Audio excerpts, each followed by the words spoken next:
And sometimes we will go into situations not healing from another thing. And because those situations are similar, in a marriage, you expect for your husband to care for you. You expect for your husband to provide for you in some cases. You expect for your husband to be that emotional support.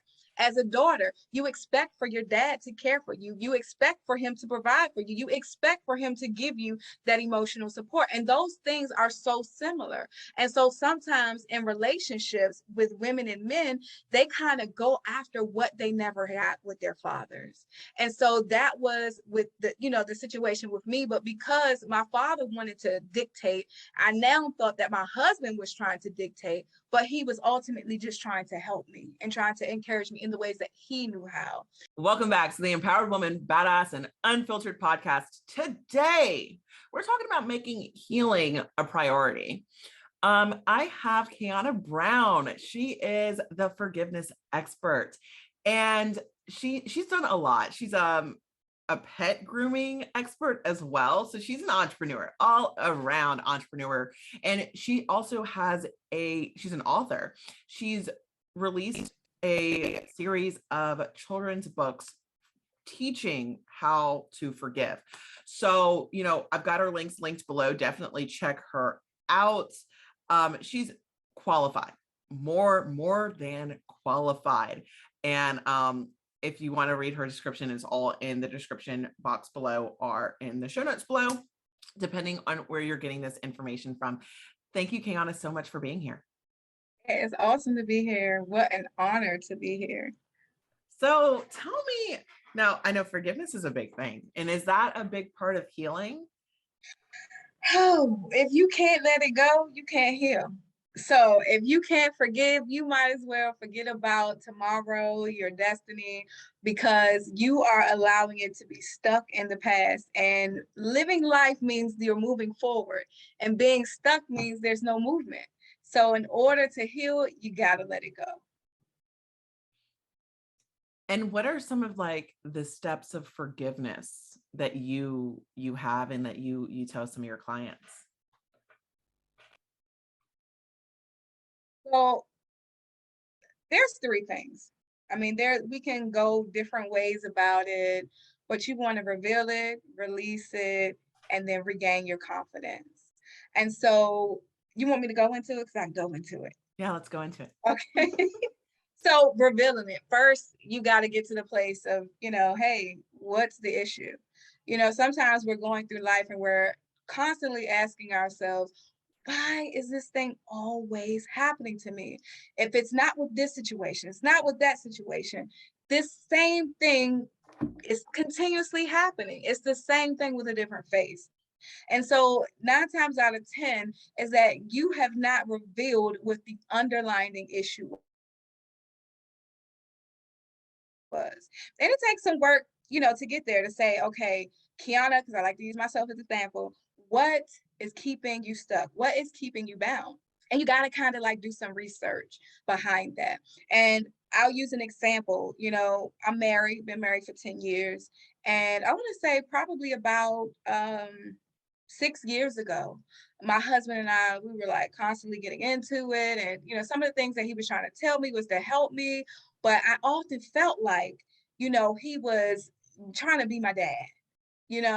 And because I did not have that really close relationship with my dad, I felt that he was trying to be what I never had. And it was like, no, stop telling me what to do. I felt like you continuously telling me what to do. And he's like, no, I'm just, giving you advice and information. So I had to really sit with that. Why am I getting upset with this man that loves me? That's my husband. That's a provider, the father of my child. We're supposed to be married, doing this thing called life together. But I keep feeling like he's chastising me and he's, constantly bringing me down. And I had to realize that out of the relationship that I had with the first man that I ever loved, which was my dad, that he wasn't there, that he did not provide for me, and that he often tried to tell me what to do. But I felt that how could you tell me what to do if you're never there, if you were never a constant? And so here it is, you show up and you try to give me advice. You try to, tell me what I should be doing, what I shouldn't be doing, but you weren't there. And so we don't have that connection. And so I looked at the relationship with my dad versus the relationship with my husband. And I had kind of put a barrier in between my husband and I because I felt as though his comments were those of my dad. And so I had to really look at the fact that, yes, this is a man, but this is not my father. And sometimes we will go into situations not healing from another thing. And because those situations are similar, in a marriage, you expect for your husband to care for you. You expect for your husband to provide for you in some cases. You expect for your husband to be that emotional support.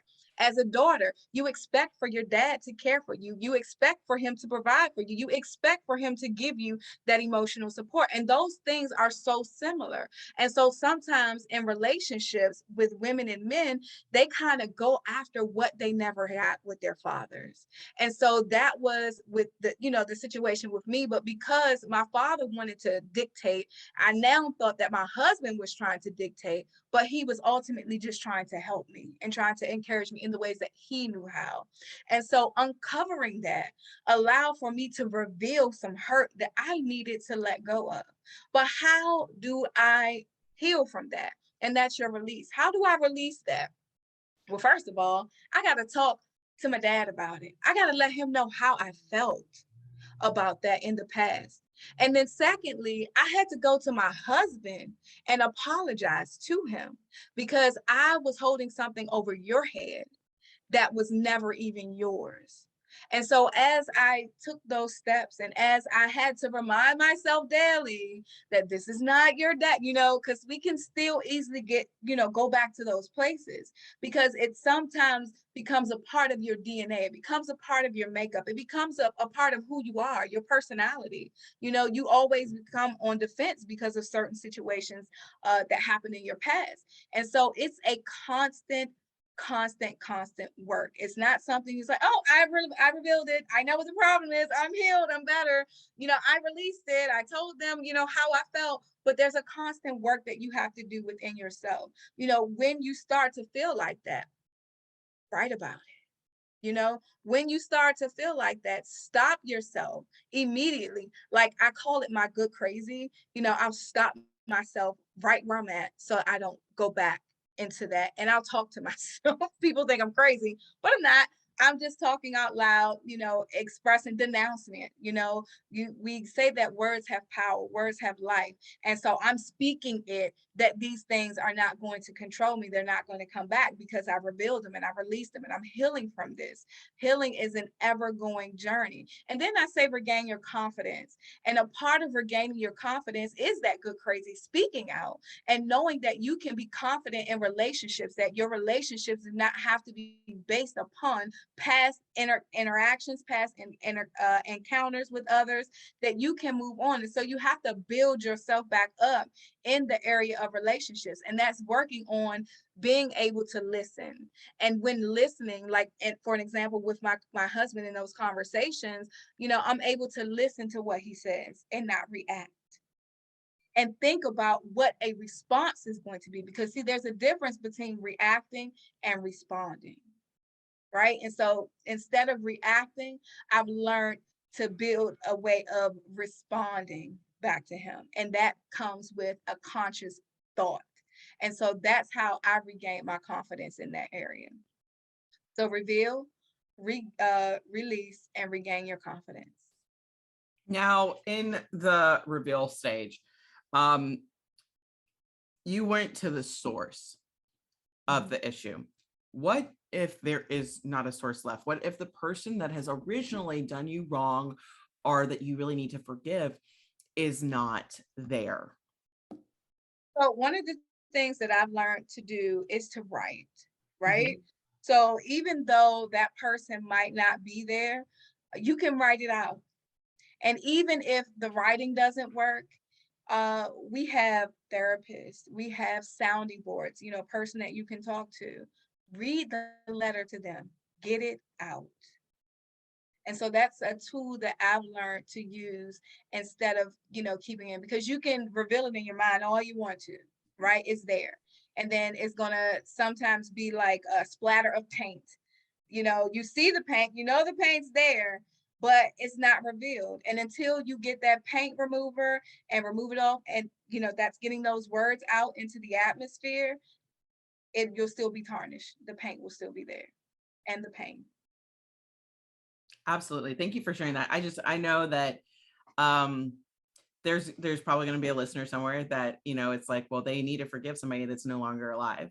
I myself, I was, it brings me back to this story, but, and I was going through some childhood trauma and I was dealing with it. And then I happened to be interviewing a medium this day. And, she told me that my grandmothers were there, and regardless if it was true or not, I was triggered. So I realized that I had another person to forgive. Both of them are no longer with me. So it's like, and that was like what I had to say. Oh, great. I've got another person to forgive, but, and most everybody that had done me wrong that I was working on my trauma with had already left. And I know how I coped with that, but the listener, you know what I'm saying, they might need to hear it a different way. They might need to do it a different way. And I love that, writing it out, getting it out. One of the things that helps me is I like to speak sometimes, and this helps with like camera confidence too, that I've noticed, is like, instead of writing it out, just speaking it out to yourself in a camera. And just letting it be out that way. It might seem a little weird or whatever, but that honestly, whatever works for you. Yes, exactly. But one of the processes, like the night before I had this call, I was like crying. I was tears. I was just writing. I was just writing because I couldn't speak. It was oh man, it was crazy. It was a crazy time. And I could smile and laugh about it now. But isn't that the great thing about healing?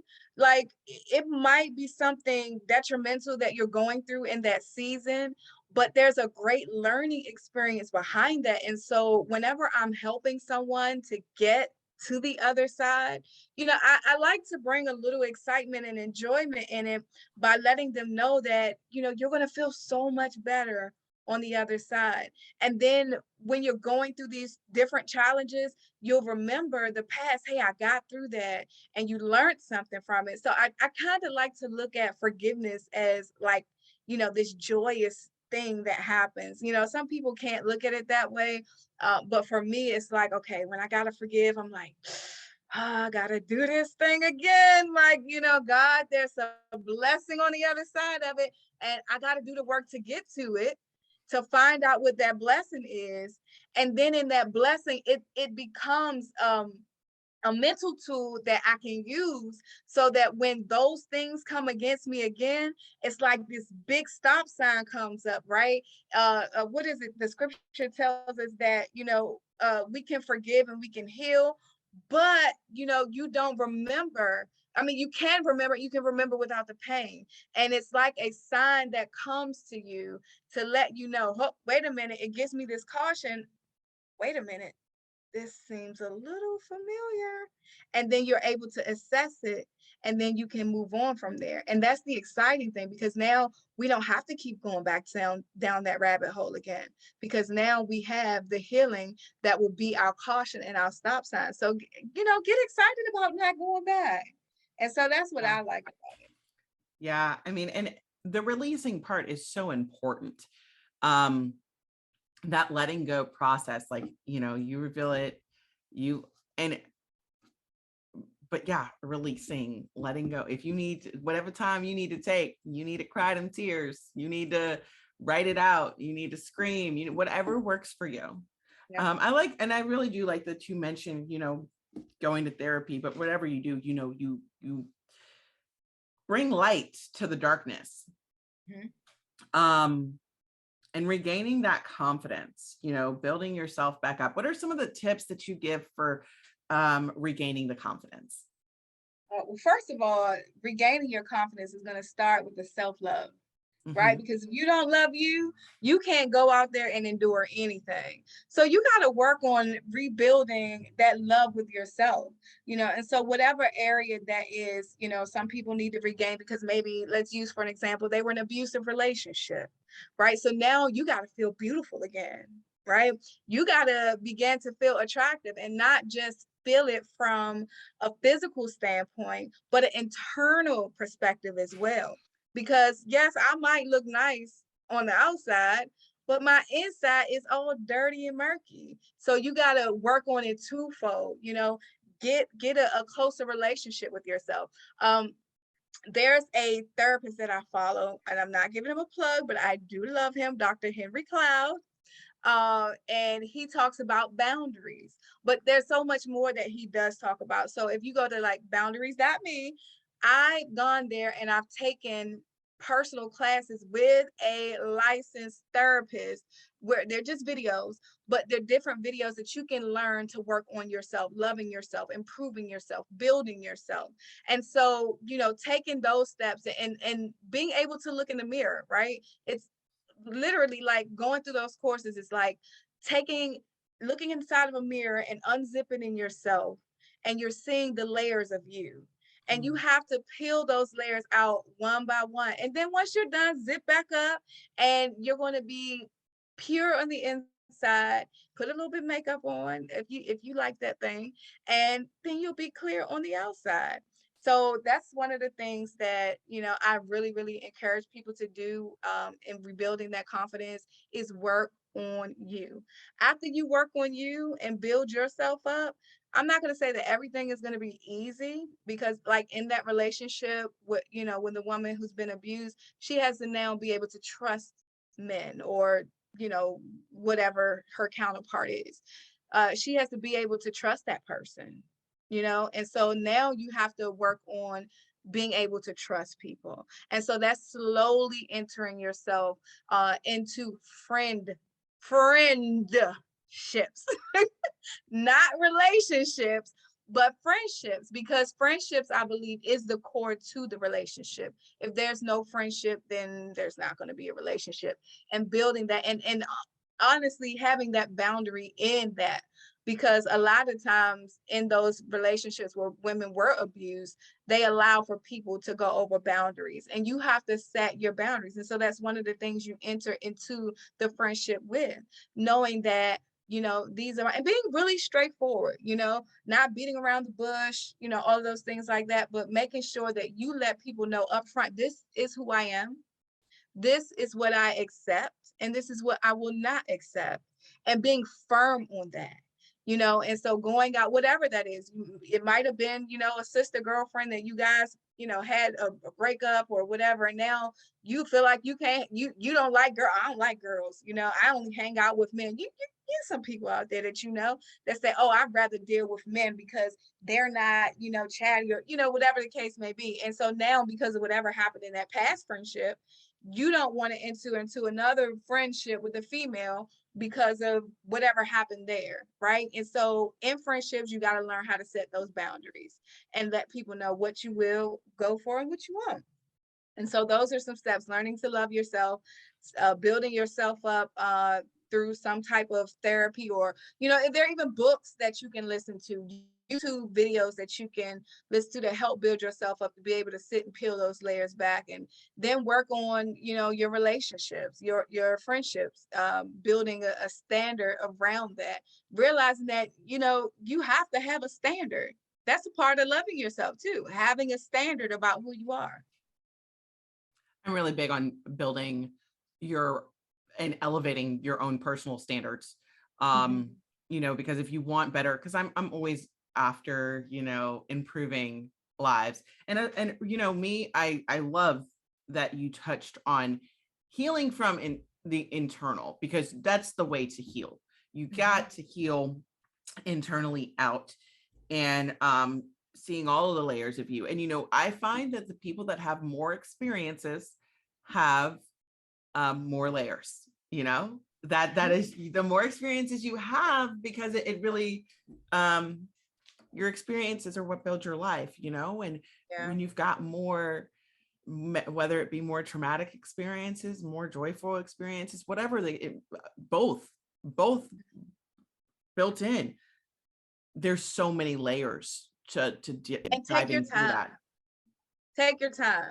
Because just like Mm-hmm. you said, there are so many layers. You can't do everything at one time. Mm-mm. So whatever is the primary focus, whatever is like pulling you down the most, work on that. Prioritize your healing, right? Make a list. Okay, Kyonna, you've been really successful at being able to love yourself and accept, the presence that you are, right? Okay, so now what do we work on? Do we work on, whatever X, Y, and Z? And just, kind of go down your list to figure out where you want to be and how you want to heal. And every healing journey is going to be different. Every healing journey. And that's why I like to tell people that, just because you've healed in one area does not mean you don't need healing in another area. Healing is a forever journey. You're always going to be healing from something, whether it's a surgery, whether it's mental, whether it's a work thing. There's something that you're always going to have to heal from. Yeah, it's just how life is. You just keep going through all these different things. And it's like, all right now. And I think, we kind of have to get to a level of accepting that that's just a part of our lives. Mm-hmm. I love that. Acceptance is a really, really big word. That reminds me of my husband and I. I've always had an issue with being obese, being overweight. And so I told him when we got together, I said, if you see me getting big, tell me so I can, so I can work on it. Right. And so outside of that, I don't know what happened between his cooking and being pregnant and surgery on my knee. Well, let me tell you, I got up to almost 300 pounds, right? And so I was upset with him. I was really upset with him because he didn't say anything. Well, to him, it wasn't that big. But to me, it was like, this is not healthy. Like I could barely walk up the steps. Like we have a split 4-year home. It's like 6 steps. Like I'm out of breath out of 6 steps. Like, how do you not see me getting bigger? And so I joined this program that was sort of like a AA program for people who were overweight, real strict, strenuous program. And I really learned something in that program is that I was looking for him to help me in certain ways that he did not have the capacity to. Mm. He did not have the capacity because that wasn't his thing. And so I had this unrealistic expectation of him that I became mad at him about, like, you see me getting back, I'm like, really, really, I'm like, how could you let this happen to me? Like, first of all, Kyonna, you ate the food. You didn't exercise. Why is it his responsibility? So I had to accept the fact of who he was, what his, where his strengths are, where he is, and not where I wanted him to be.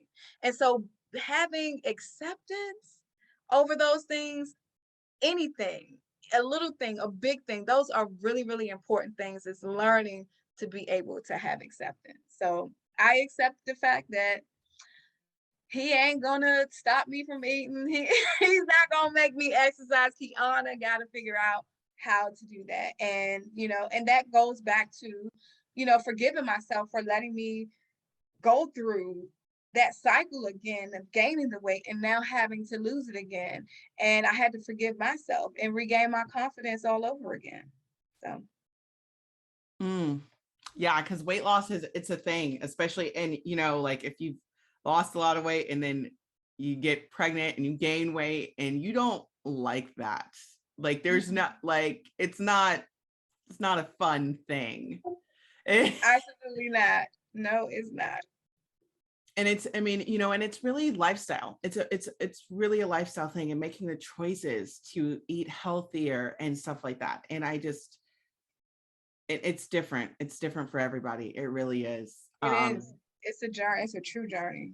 Especially if like food is a coping mechanism for you too. Yeah. And it was. I mean, there were periods where I would go through depression and I would sit there and eat.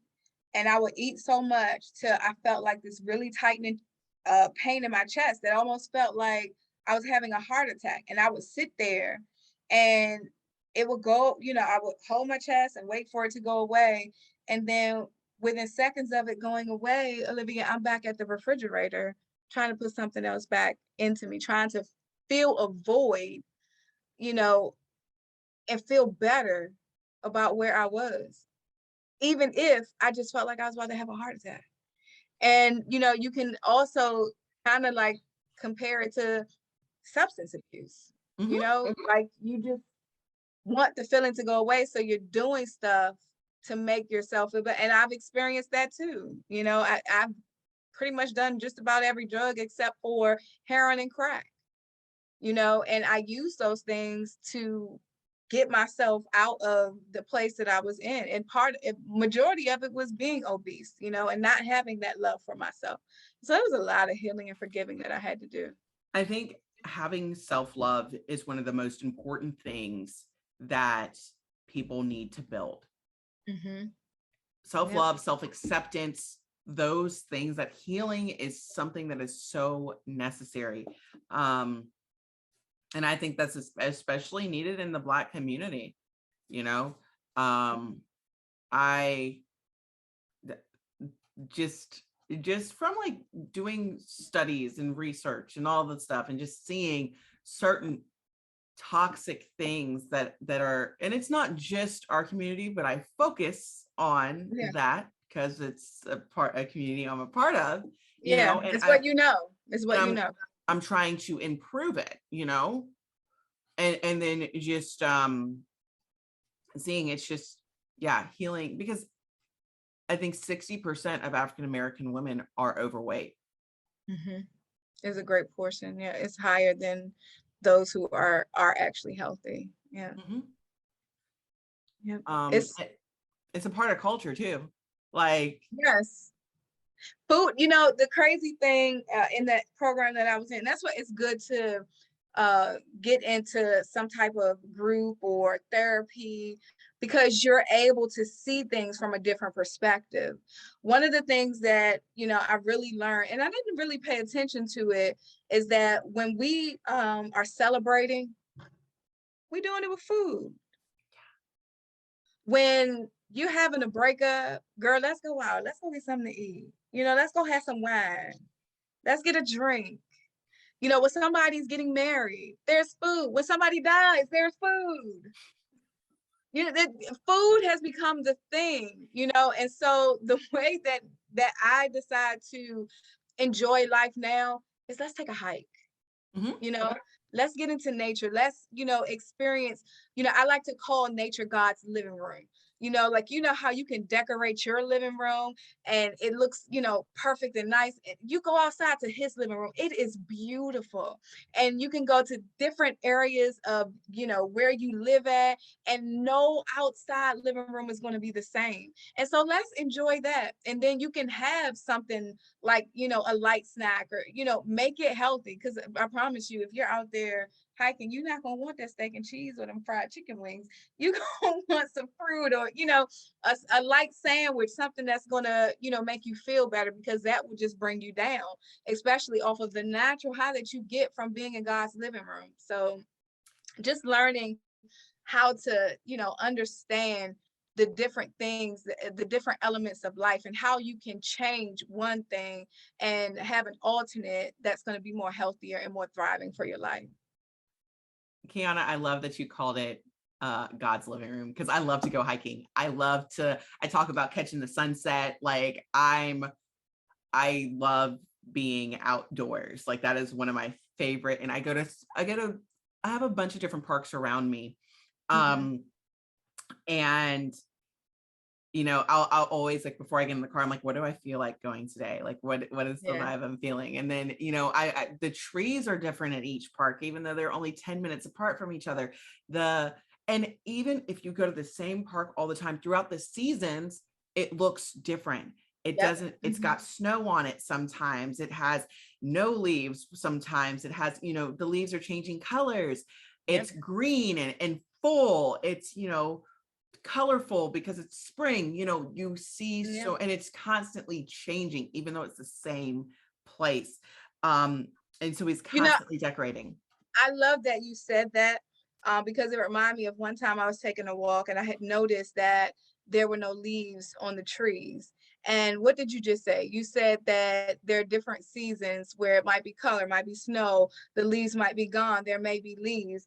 Um, the seasons are changing. And so I put that in the position of our lives. Like we have to look at our lives like those trees. God, sometimes we're trying to hold on to the anguish and the pain, and those are the leaves that need to be pruned away. They need to go away. They need to fall Yes. off. God is showing us how to live through his nature, but we don't pay attention to the signs that are around us. Mm-hmm. Right? He showed us that, there are going to be seasons where you're going to have to cover up. Right? There are Mm-hmm. going to be seasons where you have to reveal some things, and that's when it's going to be hot. There are different seasons where you can put layers on. Right? You can do multiple things. You don't have to be one dimensional. You can be multi-dimensional. You know what I'm saying? But every season is not going to be the same, and it's ever evolving, ever growing. Right? And so I love that you brought that out.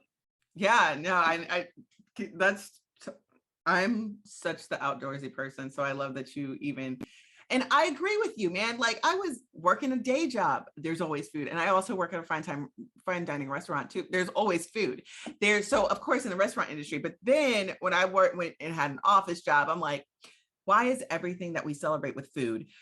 Yeah, for a long time, because I started living a sober lifestyle in October, but it was like, I noticed how much like, oh, let's go get a drink is such a popular thing.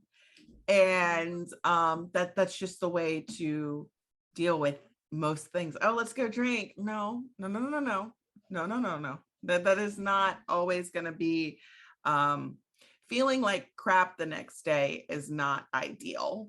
Um, it poisoning yourself is not Yeah. necessarily the best thing for you to do. It's like you're punishing yourself for going through a breakup and if you're celebrating something too, okay, let's punish myself by drinking some alcohol. Yeah. Um, Because you're going to have the after effects. It may, just like a relationship or anything spoiled in your life, you're going to the after effects will appear. And it may not be today, it may not be tomorrow, but it might be when you become 60 years old and you have to go to the doctor because they're saying, oh, you're having some issues with your kidney, you're having some issues with your liver. Smokers, you're having some issues with your lung. Oh, we notice a lump, we notice, different things like that. And so you got to put those things again into perspective. Perspective is everything. So will you talk a little bit about your books that you have to help children heal? awesome. So they're called Forgiveness for Tots. The first one is called Yummy Hot Dogs. The second one, we're still, kind of tweaking it a little bit. So that should be out by the end of the summer. And that's called Stones Do Hurt. And then the third one that has not been, that's going to come after the second one is I've Graduated. And so we're following Jasper through his journey of forgiving and healing. And the first one, of course, it's from a younger Jasper's perspective. And so we're growing with him through his healing, as we know that forgiveness is a growing process. And we're going to have different situations in our lives where we're going to be able to use our past healing mechanisms to help us in the new ones, but then also discovering that there may be possible new tools that we need to help us develop. And the reason that I decided to write this children's book or this series is because one day my son and I were at home and he startled me out of my sleep, Olivia. You don't wake me up like that. Don't wake me up. So next thing I know is I am, laying on the couch, like, trying to get my bearings together because I was in like a really good nap. And I could hear him in his bedroom, like making some noise. I'm like, what is he doing? And so the closer I got to him, I could hear that he was crying. Mm. And in those tears, I could hear him saying, nobody likes me. Nobody likes me. And so every time I share this, it takes me there. But in that, I had to go and I had to apologize to my son. I had to let him know that I understand you wanted to wake mommy up, but you startled me and it scared me. And so when I was awoken by you, it wasn't awakened by you. It was not a good feeling. It's like a anxiety type of, scared feeling. And so I didn't want to feel that. And so that was, the human part of me that responded, not the mother, but the human part of me that responded to him. So I had to let him know that. And I had to ask him for his forgiveness, for him to not hold that against me. Because one of the things that I learned is that what we teach our children is how helps them to develop to be the person that they grow up to be. So each and every one of those experiences will pile upon one another. And, not to say that we can be positive 100% of the time, but I can make the conscious effort to do the best that I can do to be, to be that positive influence on his life. And so looking at me being able to apologize to him and ask for his forgiveness, made me want to really dig into him to, ask him, what, do you understand what I mean when I ask you to forgive me? And so we, kind of talked all of that out, and, we're in a good place. He forgave mommy, we're all good. But then I started to think about, what other situations are happening in other youth's lives where they're not getting that closure, because a lot of us are not taught, to forgive. And so like I did these videos with some random kids. I asked their mom, like, hey, can I ask them the question, what does forgiveness mean to them? And some of them just answered it with the word forgiveness, and so I felt that there was a hole that needed to be filled. And I feel as if we learn how to truly forgive and what forgiveness meant early age, a lot of adults would not be where they are in situations and forgiveness and healing. Because as I've stated before, if we learn how to forgive, or if we've revealed and released a situation, then after we've regained our confidence, we're able to see a pattern happening again.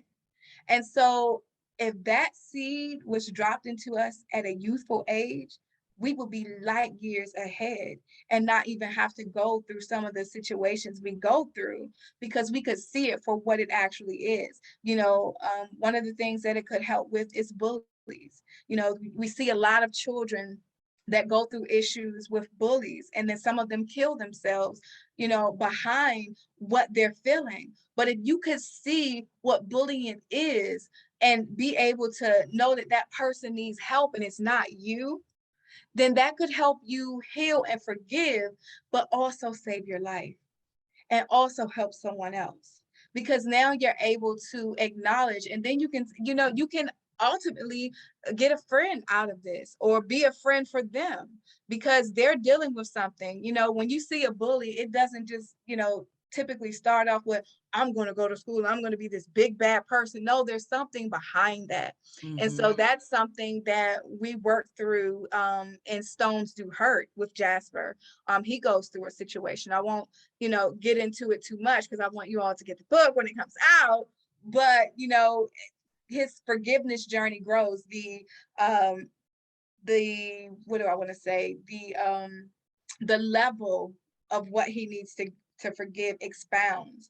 And so he's no longer at, yummy hot dogs, getting forgiveness over eating too many hot dogs or wanting to be selfish. It's growing into this, where there's bullies, and how does he deal with that? His mother walks him through those situations. So that's pretty much what this series is about, being able to help children navigate through the power of forgiveness at a youthful age, so that when they become that teenager, so when they become that young college student, so when they become, newly on a job out of college, they will be able to navigate through life situations and see them for what they are. That is beautiful. I love that you do that and you provide that to children, because I think it's everybody needs to know, and it'll help with childhood trauma as well. When you can Yeah. forgive faster, you can grow faster. And we've talked about this. So my last question for you, because I know that you have a great voice and other people can find you. So tell me a little bit about your Healing Incubator podcast. Oh, that's one of my babies. Right now, we're on a hiatus. I'm doing summer right now. And I encourage people to sometimes just take that break, right? You need to take a break to refresh and renew. But that podcast started off as being a tool for entrepreneurs, right? To be able to, get into a space of healing, because there's a lot of stuff that we go through that we necessarily don't talk about. People see the glitz and glam. Oh, you can make your own schedule, you can do this and you can do that, but there is so much that entrepreneurs has gone through. But over time, the podcast has kind of evolved, and I've learned that healing requires incubation in different processes and periods. And so the different seasons that I was in life are the different seasons of the podcast. So we hit on more than just entrepreneur journeys. We hit on spiritual journeys. We hit on personal growth journeys. We walk through different books together that are surrounded around personal development. So it's a broad podcast. We have over 500 hours worth of instrumental tools that you can use. And I just think that it's awesome. You can find us on Apple, Spotify, iHeartRadio. We're pretty much everywhere you can find a podcast. Awesome. Thank you so much for sharing. And thank you so much, Kyonna, for being here today and, just dropping all these bombs and wisdom and, helping people heal faster and take that time and understanding how much that healing is a priority. Again, guys, her links are in the show notes or the description box below. Thanks for listening to this episode of the Empowered Woman, Badass and Unfiltered podcast. If you found any value in this, please consider sharing and subscribing. Now go out and be a badass.